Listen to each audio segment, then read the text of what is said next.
My name's Bubba, and with me, as always, is one small skank in the scud pie. It's Catfish. Catfish, how you doing? I'm doing great this week, Bubba. I'm so excited to talk about, I guess we're talking about episode 10?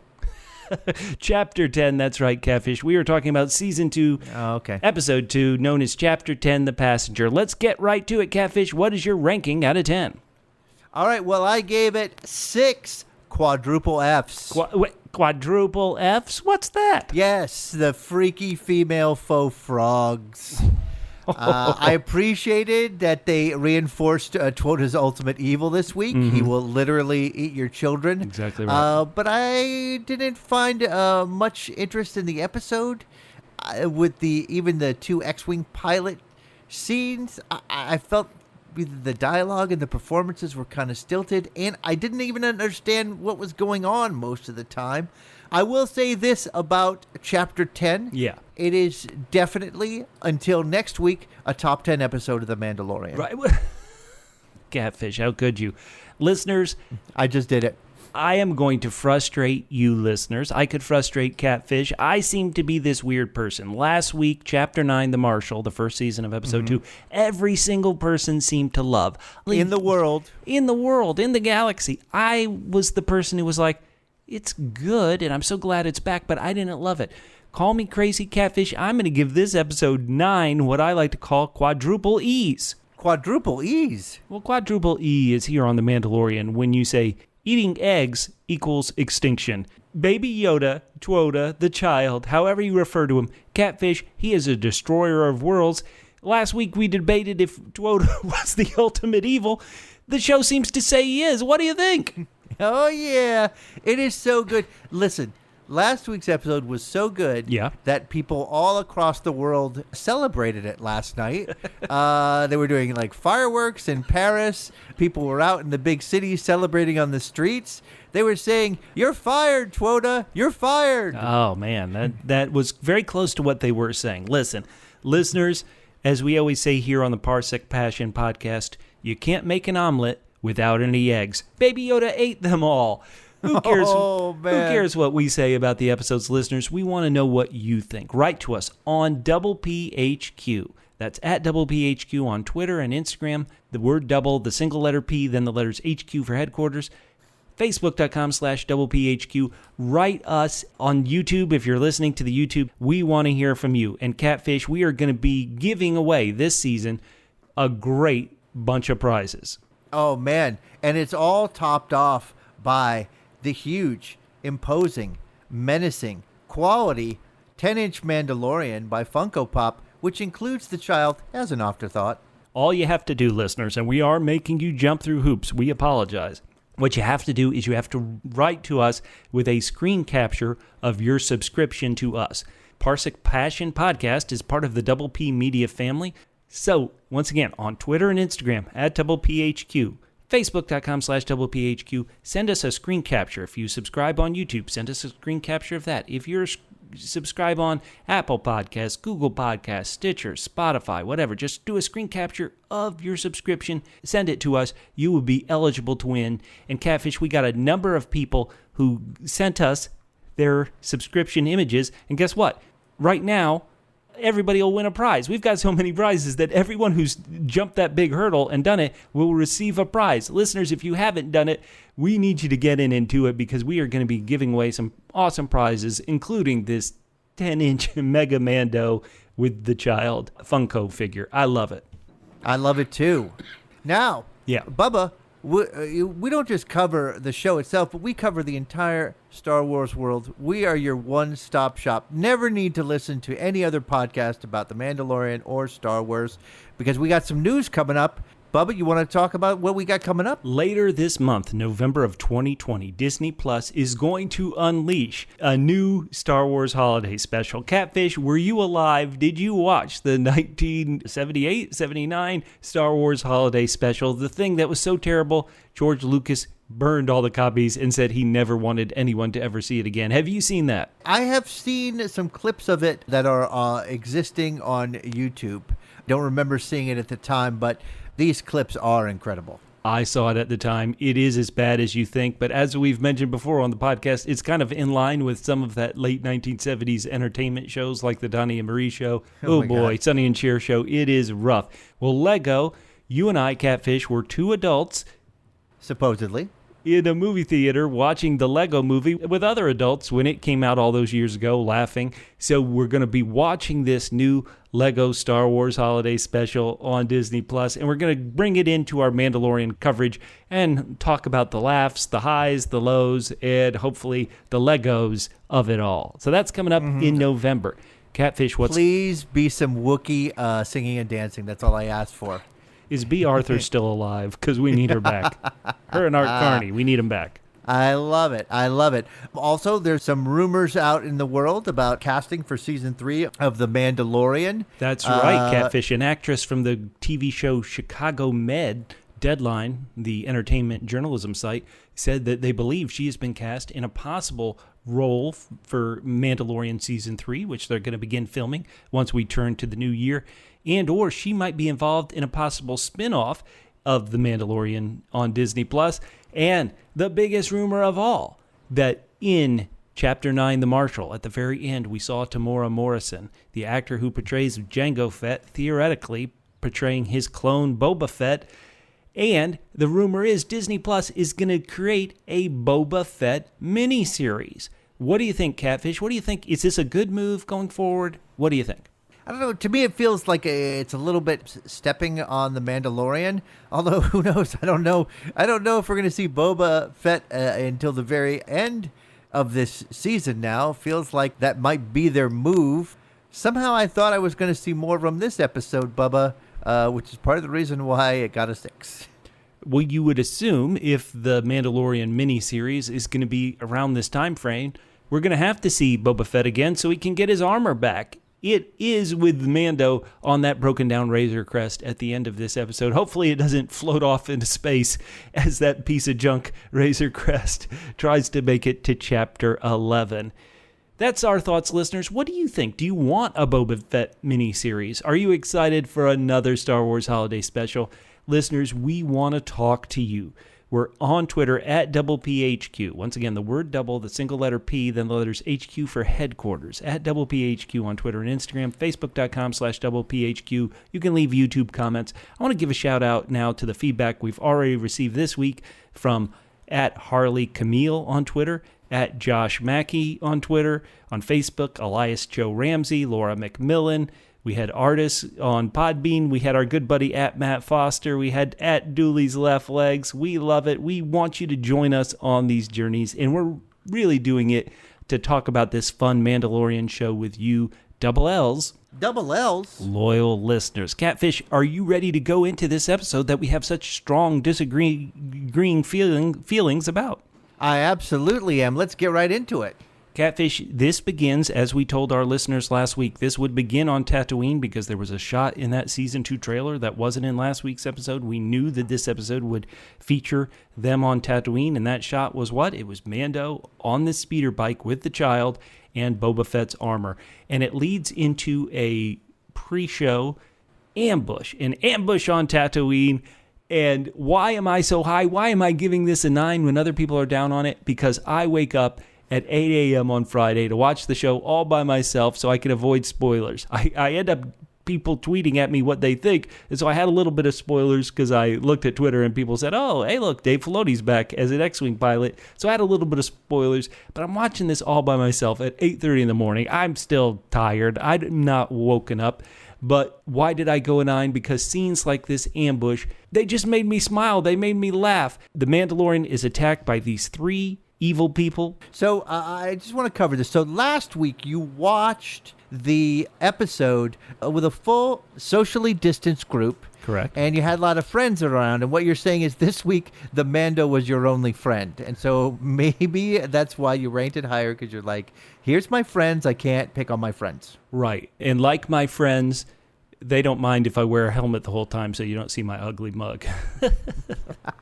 In fact, they prefer it. Wait a minute.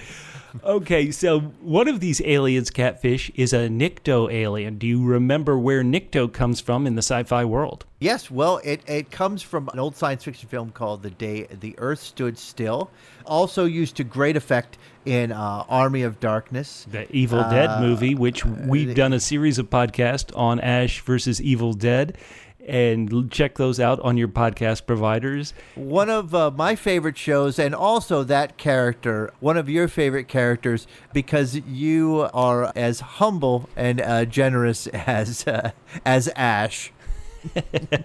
Thanks for being honest, Catfish. Now, this Nikto alien, we saw them a lot in Return of the Jedi, at Jabba's palace, and on the sail barge.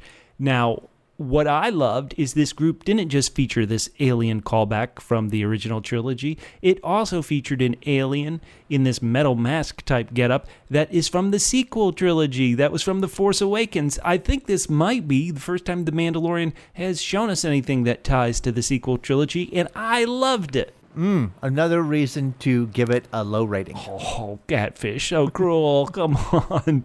Now, wait a minute. Did you not, you gave this episode a 6, you're down on it, but did you not love the ending of this fight where the little metallic face alien is running away? He thinks he's won when, oh no, he took the jetpack up to the top, but he didn't hold on too long and he fell and met his demise, you would assume. I loved it. I mean, I enjoyed it. You enjoyed it. I don't think anybody enjoyed it as much as Evil Twoda did, who loves to see people crushed. He has a strong sense of schadenfreude. I don't know.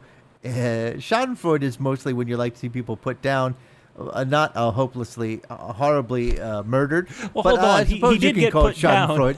He did get put down from the jetpack from about, maybe 10 stories tall. He got put down. Sure. That's why Twoda only partially enjoyed it. I loved it. He's like, what? No death?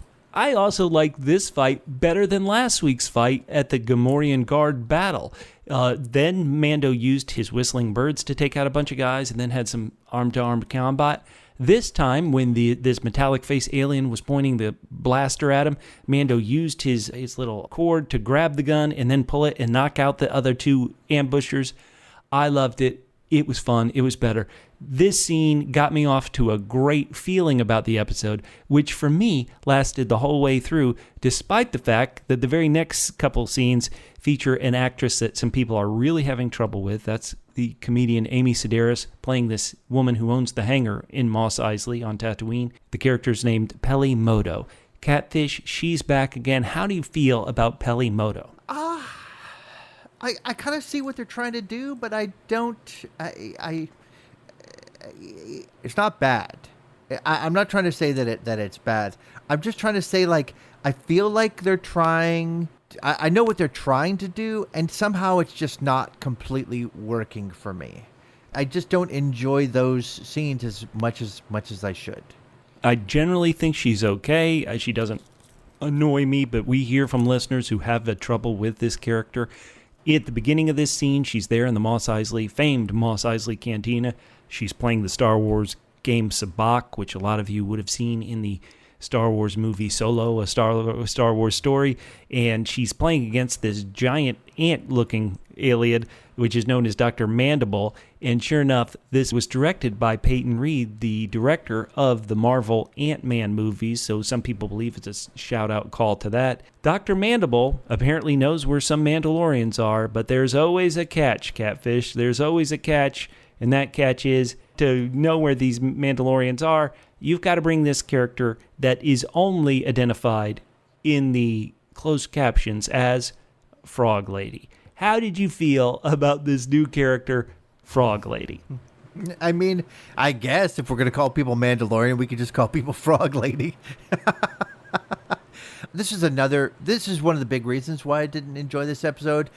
I feel like they're establishing this world where we have a lot of different aliens, and for the most part, I think they do the aliens great. The frog here, it didn't work for me. It felt like it was from another show. In fact, I know you mentioned at one point one of your favorite movies of all time is Hell Comes to Frog Town. Not my favorite. Oh, I'm still scarred by the dance of the three snakes. Now, if you've seen Hell Comes to Frogs Town, you know how horrific that is. If you haven't, avoid it. It is a super sexy frog. I am going to say I was not aware of this movie until about 6 months ago. I subscribed to Shudder, strictly horror movie service, and Joe Bob Briggs does he has a show that runs like 15 weeks a year where he shows horrible movies and then does interesting comments in between. And I had never seen this movie before. And if you like bad movies, this is amazing. Again, you will be aghast at the prospect of humanoid frog women strippers. That's all that needs to be said. So you didn't like the costume of the frog lady? No, it just didn't work for me. It didn't work for me at all. Now, Catfish, while I do agree that the costume wasn't the greatest, this is an alien with a very hard face, so it doesn't have a lot of expression of range. We've got a character who never takes off a mask. We've got an Baby Yoda who doesn't speak the common tongue.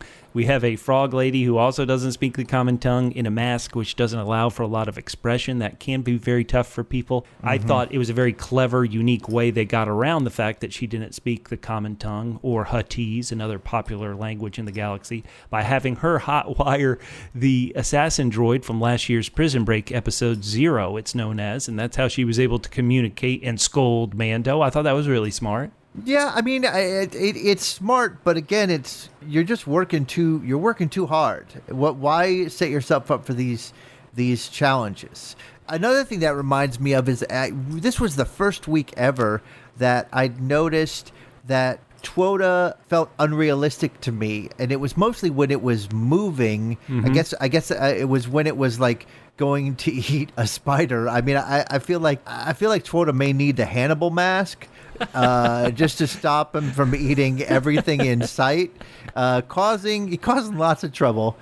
So the one thing I'll grant you, Catfish, is that there are 3 versions of the child, a.k.a. Baby Yoda, a.k.a. Tween Yoda, Twota.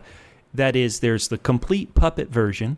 There is the puppet where they use digital manipulation to change its expression and do various things. And there's the pure CG version, computer-generated version of Twota on the show.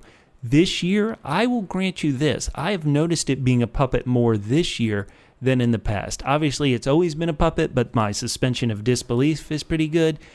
This time, a couple times, I was like, yeah, I can tell it's a puppet. Yeah, I mean, it is funny. You're right. I mean, it's a suspension of disbelief. Obviously, it's something going on.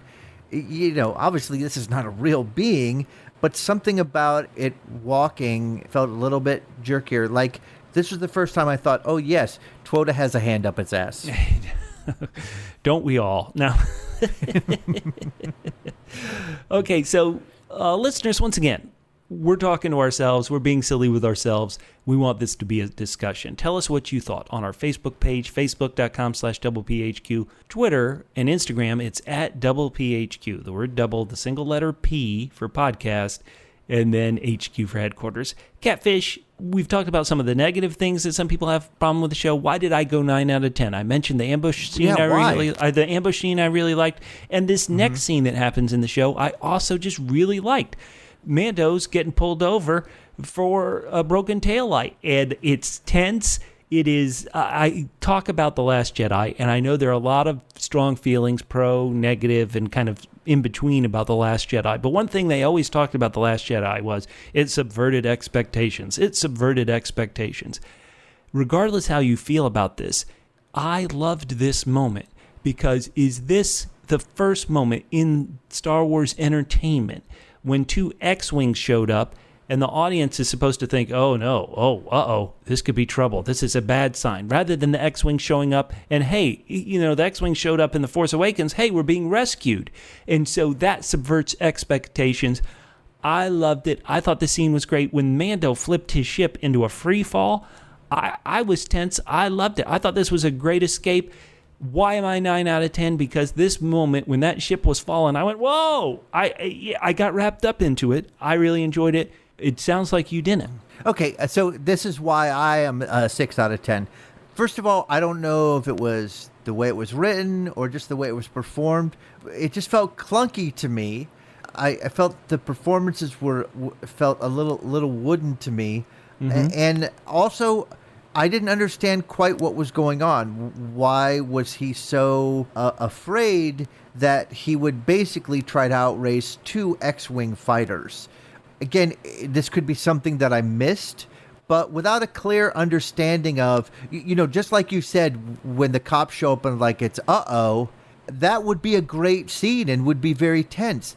I didn't understand why it was such an uh-oh. And again, maybe it's just something I missed, but without understanding why this is a tense situation, it can't really be a tense situation. I thought, just tell them. Now, hold on. Have you ever been pulled over by the cops, Catfish?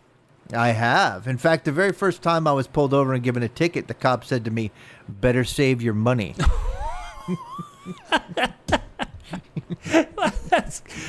I've been tense, and I get afraid when I get pulled over on fix-it tickets.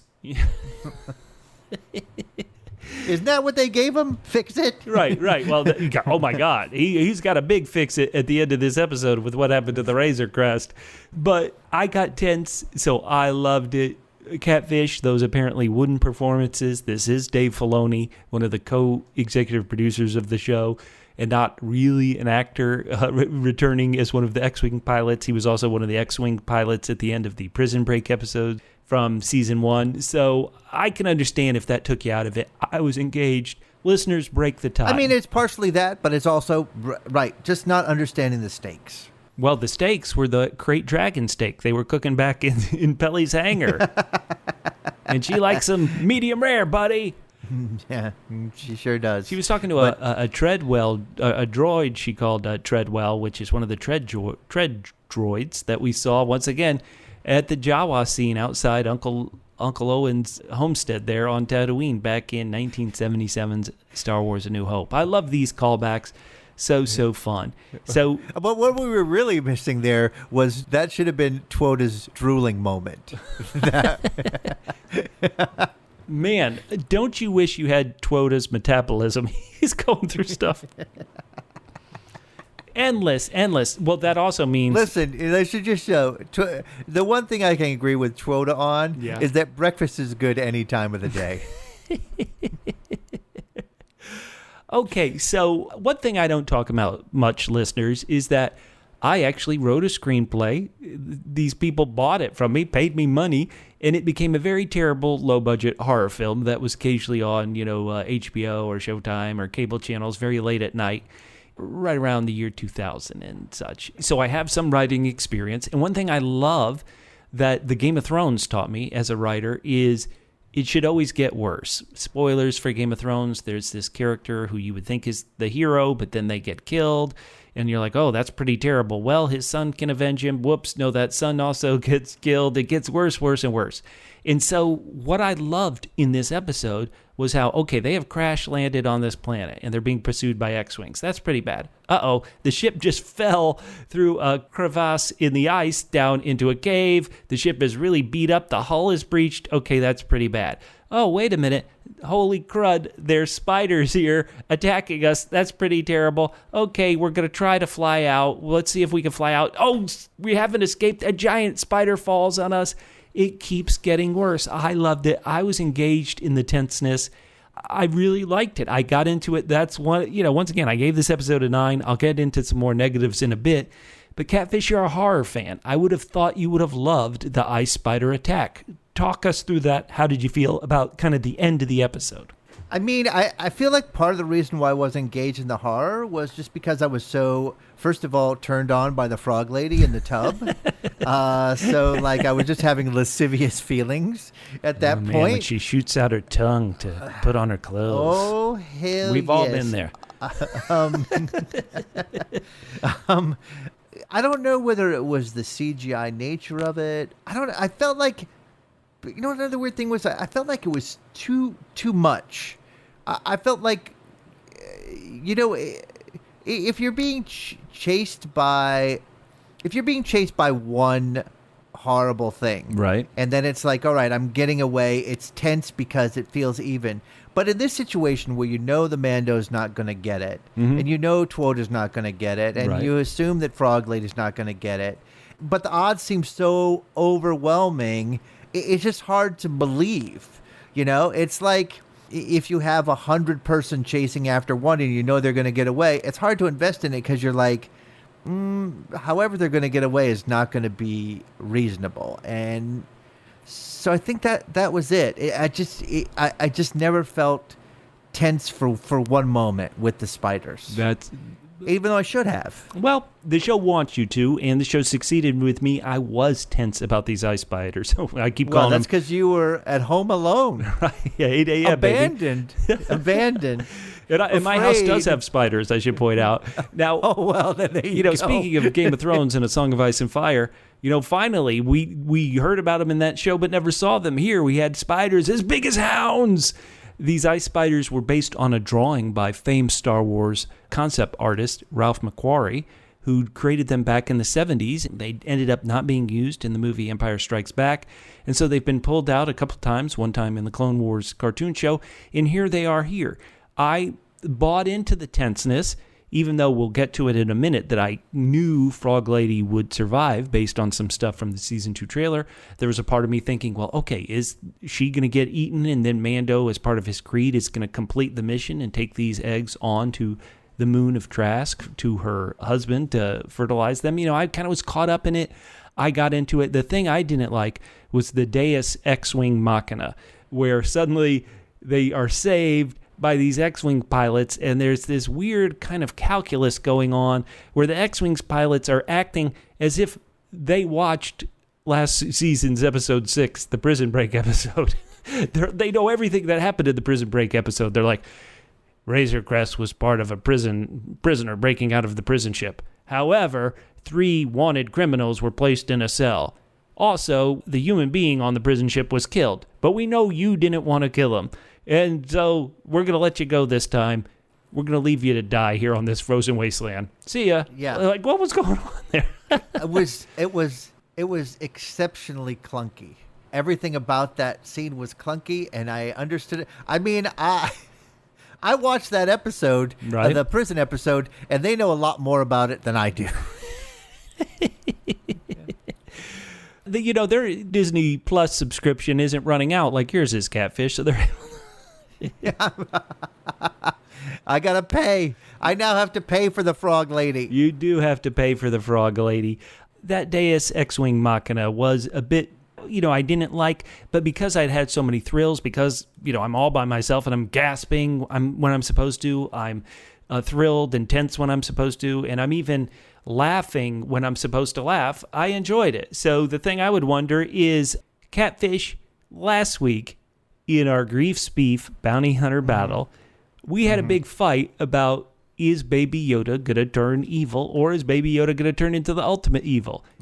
Let's get to this egg stuff. I won that one. Yep. You won it possibly because Twota is eating all this woman's eggs. Are we supposed to laugh? I did laugh. Are we supposed to be horrified? What's going on? How did you react? I mean, it's super tough because I felt the same way. I felt like one of our loyal listeners, Holly Huntpen, said, I'm kind of torn here. I mean, we're supposed to like Twota. Honest to God, I was so on the side of Twota that I literally thought, okay, what's going to happen here is they're in the ice. The eggs aren't going to survive. And then Twota will have saved them in the warmth of his belly and regurgitate them. And that's how this woman's going to continue her line. I really gave that much credit to Twota, even though I voted him as ultimate evil last week. This is just, they are really setting up Twota I think they're setting him up as a more complex being than they intend. They thought, what would be funny? If Twota ate these eggs, instead of saying, what would be interesting? If Twota would destroy somebody else's last chance at extending their line. Listeners, how did you feel? Once again, we keep asking. We want this to be a discussion. Who cares what we think? We want to know what you think. We value what you think. So let us know. If you're watching on YouTube, leave those YouTube comments. If you are on social media, on Twitter and Instagram, it's @PHQ. If you are still on Facebook, even after all this election craziness, who knows what your relatives are writing about Baby Yoda eating these eggs on Facebook. We're on Facebook, facebook.com/PPHQ. I love it.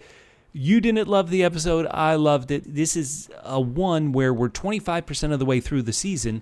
And just last week, in last week's podcast, I said, well, I think the premise of this show is Mandalorian is trying to find Baby Yoda's species, its people, Jedi, whatever, and connect with them while being chased by remnants of the Empire like Moff Gideon. So far, through 2 episodes of Season 2, none of that really seems to tie in any way. What show are we watching? Are we watching a show which is just going to give us some fun thrills or empty thrills? What's going on, Catfish? Where are we headed? We're a quarter of the way already through the season.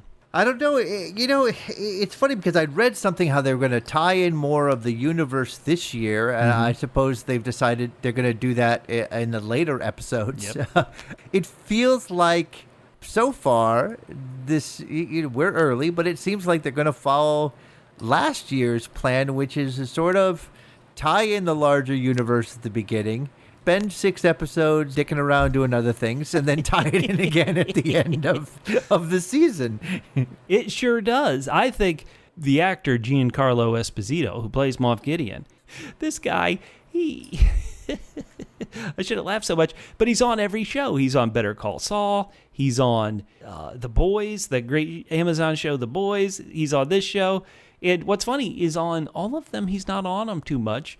And so, because he's too busy, so I'm beginning to think, this is what it is. What's going on? He's too busy to give us anything. I mean, I don't know I don't know if that's their plan or not. I don't necessarily think that Carl Weathers is busy doing other things. Cara Dune's out there joining the dark side on her Twitter account. So these people are available. I know. Let's go, people. It is crazy. Listeners, we've talked so much about we want you to join us on this journey deep into Star Wars lore. We want you to join us a long time ago in a galaxy far, far away. And so, Catfish, why don't we right now get into some feedback we got? And this is going to include people who've been getting in on this, who've been getting in and trying to enter our contest. Once again, listeners, all you have to do, we are making you jump through hurdles, and we apologize for it. But we're making you send in a screenshot that proves you've subscribed to us. Either you've subscribed on Apple Podcasts, Google Podcasts, Spotify, Stitcher, Podbean, Podomatic. If you subscribe to us on YouTube, whatever it is, we want to see it. And so let us know. And also, we love your feedback. So, Catfish, why don't you take us through some of this feedback we've got? All right, I will. Well, at Harley Camille said, where do we send under subscribe screenshot? And that's where you got it. It sent it at double PHQ. She subscribed. Did she subscribe or was she just asking? We're gonna assume you subscribe. We have so many prizes, listeners. If you go to our Facebook or Twitter page, yeah, we deserve proof. Josh Mackey at Josh Mackey JWSMACKEY said, I listened all last season. Love the commentary. He posted proof that he subscribed. Laura McMillian said, I totally enjoyed the podcast. She subscribed. Love it. Josh Mackey, by the way, also said, I listened all last season. Love the commentary. Oh, thank you so much. Via Podbean, Atris Marcellus with the Roman style, with the V's. V instead of U says, Season 2, Episode 1 starts with a rush of vomit acid and dissolving sand people and miners. He liked the sort of Western feeling. He liked the town marshal. He gave it 10 out of 10 greenish, crunchy water shells. He wasn't sure what the pearl was at the end. He thought it might have been an egg. I did too. Thank you, Atris. I didn't want to say it last week because I show my ignorance all the time, and I didn't know what it was. Catfish, I don't play a lot of Star Wars video games, so this apparently goes back to a side quest. We keep talking about side quests on The Mandalorian. Apparently, a side quest in this video game was to kill a crate dragon and get the pearl from it in this video game. In the video game lore, the Star Wars lore, lightsabers are powered by these things called kyber crystals. And guess what? Apparently, you could use this pearl from a crate dragon to also power a lightsaber. So, what do you know? Maybe some Tusken Raiders are going to get some lightsabers after what Annie did to them in Attack of the Clones. I killed the men, the women, and the children. Maybe they're going to defend themselves. in the video game, if you have Tusken Raiders to sacrifice to the crate. Right, just like they did last week. Hey, go out there and make a distraction, guys. Yeah. Atris at the end says, "Glad to see you guys back." Excluding catfish. Hey, now, not cool. I'll take any kind of feedback, including I don't want to hear from you anymore. Matt Foster at Fat Monster texted us a picture of the screenshot of subscribing and said, "This is the way." Love. Dooley's Left Legs said, one of our old longtime listeners says, "I've always wanted a 10-inch Mando." Hey, yeah. And he said, "Great to have you guys in the show back. I'm glad it's done as a weekly show again, but I could have easily binged it all by now. Patience is a virtue." Oh. Try telling that to Twota. Twota, wait for your meal. Heck no. Twota loves eating eating babies. Oh, my God. Driven to Beer says, "Not sure who used it, but I think it was Vanth who used the term parsec as a unit of time." Con! Thank you so much. Some of these we're reading now are from YouTube. We had a YouTube comment called Moo Sheep who wrote, "I watched the Chapter 9, the first episode of Season 2, and somehow missed the Boba Fett part." Yeah, I don't watch much Star Wars, they wrote. Oh, well, hey, that's why we're here. We love talking to you. Thank you so much, Moo Sheep. I love it. Michael Killey, one of our old longtime listeners, said, "Bubba and Catfish back at it." True. Ronald Pollock said, "No more Tatooine. I enjoy the Mandalorian like Kane from Kung Fu. Walking the earth." I guess he's walking the walking the universe. Yeah, we should point out Josh Mackey also sent us a screenshot. He's eligible to win. We want to give away these prizes, listeners. We love giving away the prizes, and so please just send us a screen grab, and you'll be eligible to win. And once again, we have so many prizes. Yes. Currently, if nobody else does this ridiculous hurdle we've done of, hey, send us proof that you subscribe, if nobody else comes in, everybody will get some sort of prize. You can see the prizes on our Twitter, our Instagram, and Facebook accounts. You can see some of the things we're going to be giving away. We want to give them all away, so listeners, please, please, please hit us up. Now, somebody in their comments mentioned that they loved the music part, didn't they? Oh, yeah, they did. You know what? We decided that was just a probationary measure. Every week, friend of the podcast, Matt Murdick, and someone who contributes to some of our other podcasts, will do music as long as he gets at least one positive comment per week. We love it. So this is the second and potentially last comment this year on the music from The Mandalorian. So let's hear it. Yeah. Hey there.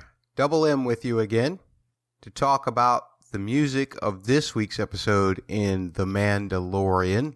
In the last Parsec Passion podcast, I talked about 2 of the 4 things that I find to be key to making a good film score.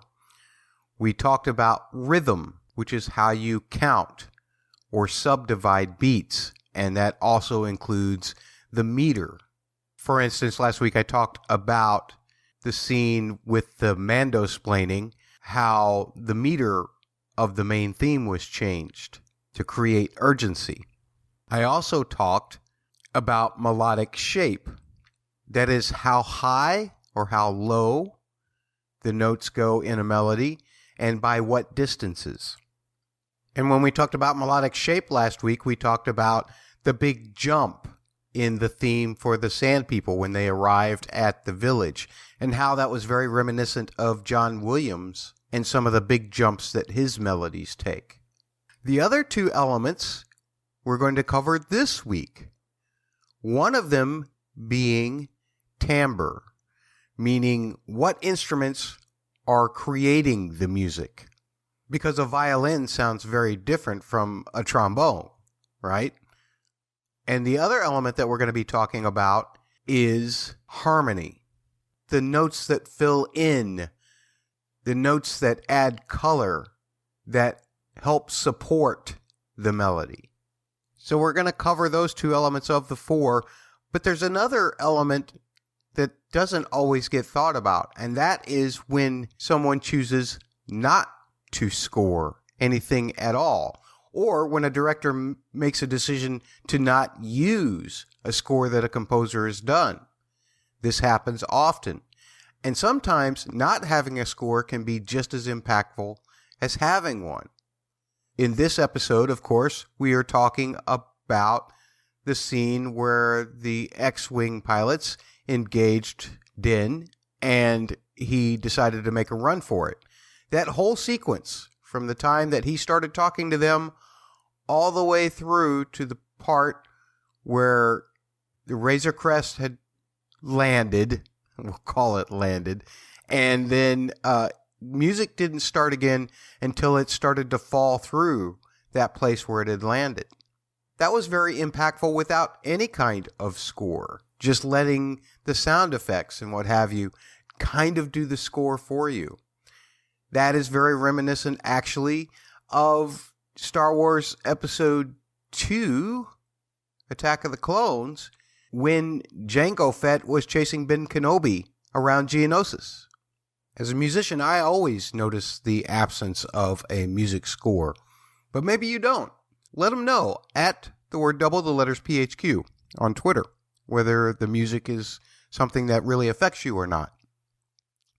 So let's go to the first element that we're going to talk about today, and that is timbre. What instruments are used? Something that is very interesting to me that has happened over the course of the years, not with just Ludwig's score, but a lot of scores. When we're in a cold place, you tend to hear more bell-like sounds. Now, not necessarily like a bell ringing, but they do kind of make you think about crystals, kind of tingly kind of sounds. And that was used a lot in the initial time on this planet. We heard a lot of things being done with things that had like a ringing-like quality to them. Film composers have used bell-like sounds in order to create the atmosphere of cold. The reason that that works for a composer is because you start to think of crystals.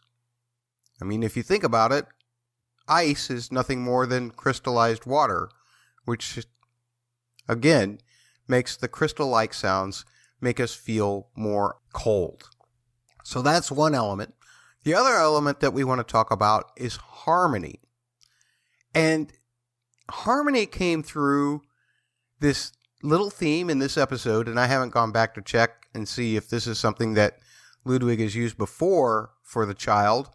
But every time the child was getting into mischief, we heard this.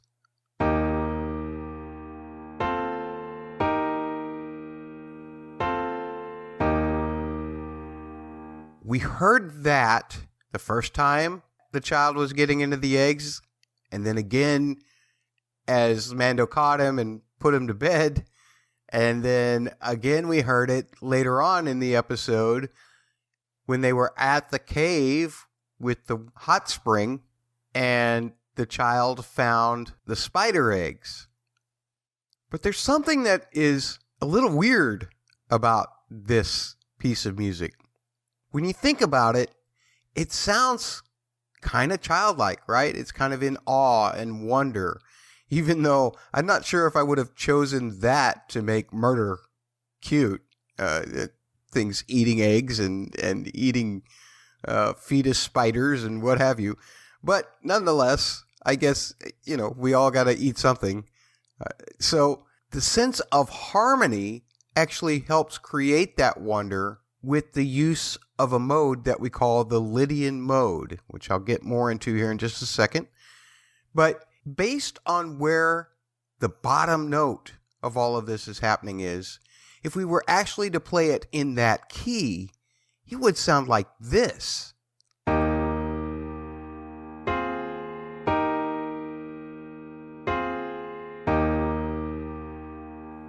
And that's very different from what we get, right? It seems like that what I just played is definitely heading back towards that bottom note. It feels more inevitable to get to that bottom note.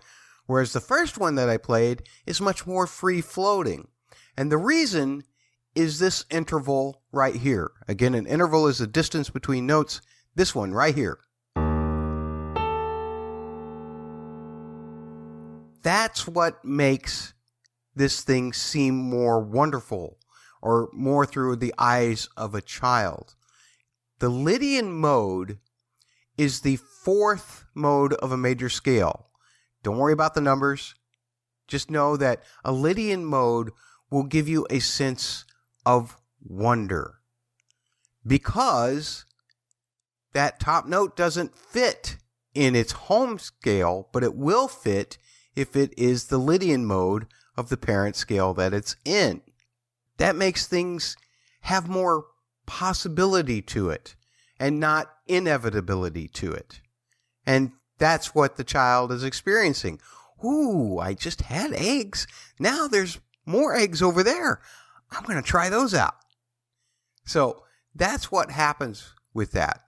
And that's something that all composers have used for film. Using the Lydian mode is something that creates a sense of newness, a sense of possibility.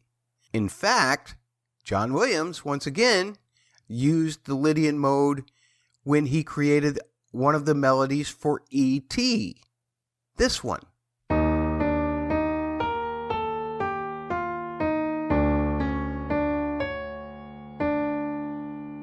So a lot of times harmony can be derived from the mode of the parent scale that we take it from. And that's going to do it for this week. If you have any musical questions, feel free to contact me at Musical Concepts. Back to the boys. Wow, Matt knows his stuff, doesn't he? Well, that's for the listeners to decide. He knows his stuff better than we know our stuff. Thank you, Matt. Listeners, keep giving us those comments. If you like Matt's section on the music breakdowns, please let us know. Catfish, let's end this podcast the way we end every Parsec Passion podcast, by going through some of our fun games, our fun thoughts, our fun quizzes, and fun questions to the audience. Are you ready to count down the adorable moments of Chapter 10? Oh, yeah. Now, these are in order that they appeared, not as an order they are in my heart. Okay. So after this, I will select mine. You will select yours, but most importantly, the viewers will let us know what their adorable moment of the episode was. I have a dog. There's nothing more that I love when the dog puts his head out the window and when we're driving and the breeze flows through his head. So I had to give it again for adorable, enjoying the wind. Oh. I enjoyed him pretending to be helpless during the ambush. I enjoyed, this is something new here, to see Twota is really becoming more expressive this year as far as showing us different feelings. Yeah. His cruelty with the eggs. Also, his schadenfreude here after Mando did his cruel joke with the jetpack. Twota looked at him, gave kind of like a little giggle, a smile. I also enjoyed Twota eyeing the meat, even though he did not drool. And my last adorable moment submission is the final frog murder. Catfish, those are all adorable. But I'm going to throw out, for my vote for the best one, I'm going to pick what I like to call the double T. Double T? Tadpole treat. When he ate the last egg at the very end, I laughed. Maybe I shouldn't have, but I did laugh. I enjoyed it a lot. Well, let's hear from you. Which one did you enjoy the best? I'm going to have to say we've seen Twota give a lot of different looks, but I think this is the first time it was that Twota was kind of laughing with his eyes. So I enjoyed that a lot. I did too. Listeners, what was your favorite adorable moment from Chapter 10? Let us know. Catfish, another thing we've rolled out this week is our Mandalicious line of the week. You were down on Chapter 10. What are your selections for the Mandalicious line of the week? I couldn't really come up with a Mandalicious line. I mean, I guess the funniest thing that happened to me was when he was being pulled over by the cops, and they're like, license and registration, and he's like, I don't have my registration, and they're like, all right, well, you have to come with us, and he's like, oh, no, my registration's right here. And, of course, it wasn't the registration. It was, it was essentially his registration. It was his taillights as he ran away. Yeah. So that was it. Again, this is another reason why it's kind of a down episode for me. What about you, Bubba? Did you manage to eke any out from this low-rated episode? Well, I don't have necessarily a Mandalicious line, but I do have a couple of things I want to talk about. One thing that I think would play as a Mandalicious line is after that hilarious jetpack result with the ambusher, Baby Twota, as you wisely pointed out, Catfish, Baby Twota looks up towards Mando and smiles. And Mando just kind of looks down at Twota and shrugs. Yep, I did it. Sucks to be him. So that's a pretty Mandalicious line. Sometimes I like to talk about my Mando-splaining, when Mando-splaining lines, and I don't even think I really had a good one of those. But there is one line I want to dive into a bit deeper because it's something we've been talking about for a while. And that is when Mando's pulled over by the X-Wing pilots to kind of get on their good sides, he says, "May the Force be with you." Catfish, what is going on? The Mando had never heard a Jedi, even though they were, quote-unquote, taken out in Order 66, only approximately 26 years before. Do people nowadays not remember what happened 26 years previously?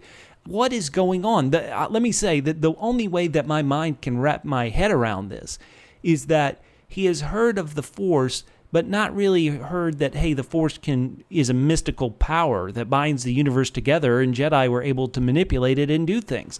And so when he's saying, may the Force be with you, it's a bit like somebody saying, God bless you. You say it when somebody sneezes, and we don't really believe that, our Heavenly Father is going to bless somebody because they sneezed. We're just saying it as an expression.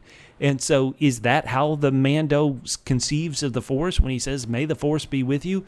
What is going on? How do you take that line? I mean, I guess, I think it's the same thing. Like, when you're traveling in Nepal or in the East somewhere and you say namaste to somebody, you're just like, that's what you say to these people. Mm-hmm. Oh, okay. What do you mean by these people, these X-Wing pilots? I know. I realized when I said it, I don't know what I meant. But in other words, when you're visiting somewhere and you're like, this is what you say to these guys to let them know that you're on their side-ish. It's like for these guys, you don't say, I embrace the dark side. You say, may the Force be with you. Okay, all right. I accept that. Catfish, we're going to end this episode with two of our games, and this first game we're going to play is one we're really trying to boost up and get some audience engagement with, some your thoughts, listeners, on it. And so it's Grief's Beefs. These are things where we have beefs and we tackle them against each other, and we've wrapped them into something we're calling the Bounty Hunter Guild Battle. Who wins the puck? Last week, it was your battle, your argument that Twota was the ultimate evil that seemingly this episode seemed to agree with. What is going to be our grief beef this week? All right, so we've talked about this a little bit. The Mandalorian, there's connections to the larger struggle that is going on in the Star Wars universe. Right. They allude to it a little bit. The question is this series too tied to the rest of the Star Wars storyline, or is it not tied enough? Listeners, we're going to take opposing sides in this argument. We want you to write in and tell us who won. Is Catfish right in his thought that it is too tied to the larger Star Wars mythos? Or is Bubba right in saying it's not tied enough? There's also a third option, listeners. You can write in and say your thoughts, which can be independent of these. But for right now, let's take you into the ring. Ding, ding, ding, ding, ding. Listeners, this is Bounty Hunter BUBBA here, Bubba, and I'm here to tell you that the Mandalorian isn't tied enough into the larger Star Wars universe. Once again, listeners, this premise of this show is he is looking for Baby Yoda's family. It's tied to the larger world. Well, if you lived out in the sticks, say the outer rim of the galaxy, and you wanted to find something out, would you stay in the outer sticks where there's no people around but some ugly ice spiders? Hell no. Where would you go? You would go to the planet that's one big city. Thank you very much, Rick Ollie. You would go to the cities and the exurb planets. You would go to the systems that are full of Google searches, and that's how you would find out who it is. You would go to Coruscant and say, hey, I got this crazy thing here. Let me type in Google and figure out where it's from. And by going to the bigger cities, the bigger world, you would be tied into the bigger Star Wars mythos. The fact that here we are 5 years after the Empire fell. There was a big yub-nub celebration, OT version of the OT, the galaxy celebrating that Emperor Palpatine took a tumble. We want to be tied larger. That would open up our understanding of this outlaw world at the Outer Rim. It needs to be tied in more. Is Mando so ignorant that he can't remember something that happened 26 years ago, when based on what we're supposed to understand, the Mando himself should be about 42 years old. So he should know what happened with the Jedi. What's going on? Can he not remember the 90s? A lot of us can't. That's when we were drinking. But come on. Mando tied to the larger Star Wars world. Yub nub. Bubba out. My fellow senators, those of you who agree with me, first, let me remind you before you vote, every vote for me is legal, and every vote for Bubba must be recounted. But let me say this. This series, every time it attempts to connect to the larger world, is not handling this in a very good manner. It is clumsy. Take episode 2, a top 10 episode of The Mandalorian, until next week, when the 11th episode will air. This episode tries to bring in the larger world and does it in such a clumsy fashion that it detracts us from the actual storyline that is going on here.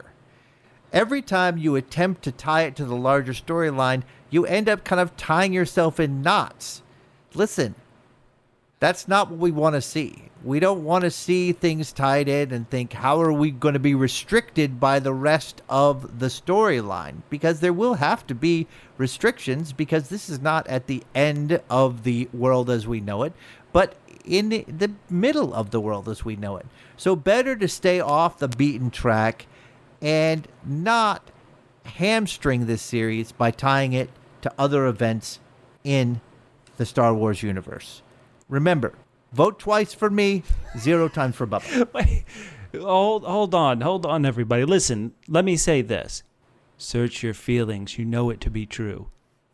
You got excited when you saw Boba Fett last week. When you saw Moff Gideon riding in on a TIE fighter, you're like, ooh, cool. If this show tied in more, it should be Tide detergent. I'm telling Sorry, I lost train of thought. But I am saying that if you saw a Jedi flipping around with a lightsaber, your lightsaber would be pointed up. Give me your vote pointed up. Stay out of the sticks. Go to the big city mouse. I'm telling you, vote with me. The only time your lightsaber should be pointed up is when you catch a frog lady in the bath.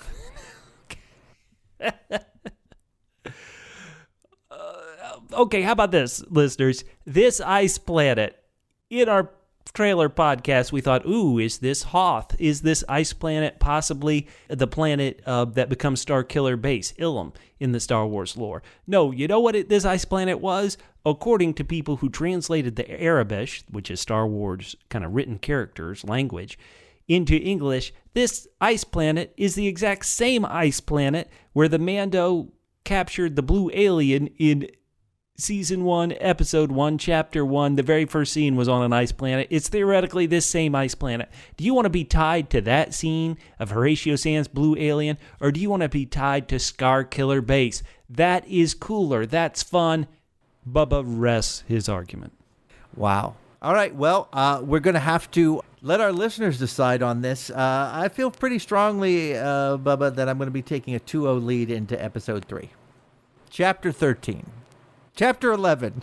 Oh my God. We're filing for Chapter 11 after giving away all these prizes.